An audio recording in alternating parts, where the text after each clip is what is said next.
আল্লাহ তাআলা বলছেন মান কানা ইউরিদুল হায়াতাদ দুনিয়া ওয়াজিনাতাহা নুওয়াফি ইলাইহিম আ'মালাহুম ফিহা ওয়া হুম ফিহা লা ইউবখাসুন।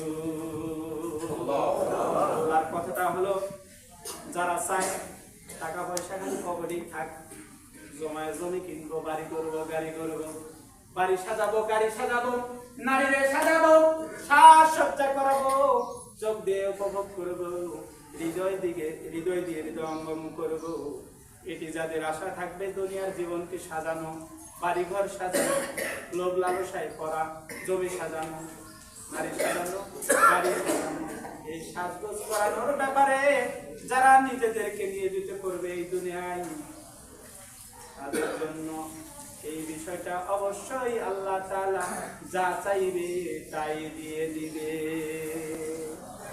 এখন আপনি দুনিয়ায় চাবেন না আখিরাতের জন্য রাখবেন? আল্লাহ তাআলা বলছেন যারা এই দুনিয়ায় চাইবেন, যা কিছু চাইবে আল্লাহ তাআলা তাই দিয়ে দিবেন। এখন আপনি আপনার টাকা যা ইচ্ছে করেন, বাড়ি করেন, গাড়ি করেন, নারী করেন, বাড়ি সাজান আর গাড়ি সাজান, যাই কিছু করেন, এগুলো শুধুমাত্র আল্লাহ তাআলা আপনাকে দিচ্ছেন।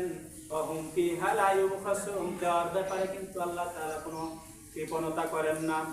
কিন্তু প্রিয় ভাইরা আমার, যাদেরকে আল্লাহ তাআলা বাড়ি গাড়ি নারী সাজানোর জন্য যা কিছু দরকার সব কিছু আল্লাহ তাআলা উজাড় করে দেন, কৃপণতা করেন না। যাদেরকে আল্লাহ তাআলা দিয়েছেন তাদের জন্য খবর কিন্তু ভালো না।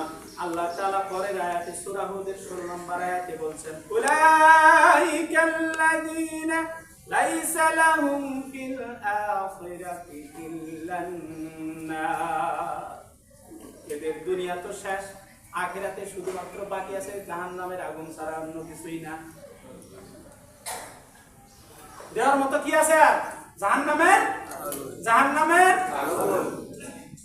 وحبط ما صنعوا فيها وما باطل ما كانوا يعملون, এদের যা কিছু অর্জিত ছিল, অর্জনের যা কিছু ছিল, টাকা পয়সা বাড়ি গাড়ি যা কিছু দুনিয়ায় করছে, এগুলো সমস্ত কিছু তাদের দুনিয়ায় বরবাদ হয়ে গেছে। আর এর কারণে সমস্ত কৃতকর্ম তাদের ব্যর্থতায় পর্যবসিত হয়েছে। কোনো কিছু আল্লাহর দরবারে কবুল হওয়ার মতো নাই, সব শেষ, সব